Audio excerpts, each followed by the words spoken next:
আমি আসছি আসলে, সামনে আমার দুইটা বন্ধু আছে, এখানে আফতাবনগর আসছে আর কি। যে আমার বন্ধু আশিক, ও আসলে বিদেশ থেকে আসছে। আমরা তার সাথে যোগাযোগ করে আর কি যে আমরা এদিকে ওর সাথে দেখা করার জন্য আসছি। তো ভাবলাম যে কোথায় দেখা করা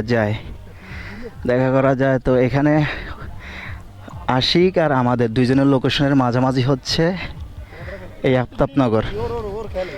আফতাবনগর। তো তো আশিকের সাথেও দেখা হইলো আর কি, একটু ঘোরাফেরাও হইলো, মানে সব মিলে একের ভিতরে দুই, এই আর কি। এখানে দিয়ে সব কি করে, চেয়ার খেলা। ওয়াও আমারে দেখলে আবার অনেকে কেউ মাথায় হেলমেট, কেন হেলমেট দিয়ে আটতেছে, মানে এগুলো খেলে ছোটরা খেলতে, একসময় আমরা স্কুলে খেলতাম। দাঁড়ায় দাঁড়ায় দেখতেছে।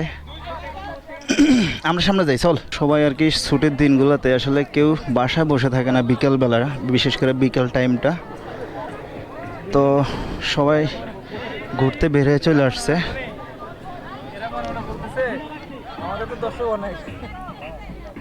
হ্যাঁ, এটাই তো, মানে আসলে সবাই আসছে ঘুরতে, কিন্তু ওনাদের দর্শক হয়ে গেছে। ছোটবেলার কথা মনে পড়লো, এগুলো খেলছি আমরা স্কুল বয়সে, ছোটকালে কোচিং। তো চেয়ার খেলাতে একজনে বিজয় হয়েছে, যদিও আমি তারা চিনি না।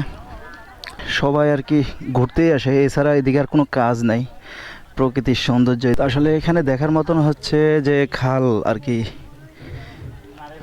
মানে প্রকৃতি বলেন আর সবুজ বলেন, সব মিলে এখানে আছে। যেমন এটা একটা খাল, শুকনো, এখন বর্তমানে শুকনো মৌসুম চলতেছে, যার কারণে সব পানি নাই আর কি, শুকিয়ে গেছে। খাল কে আর থাকে, সবাই জায়গা বন্ধ করে দিছে, এই যেগুলো বন্ধ করে দিছে।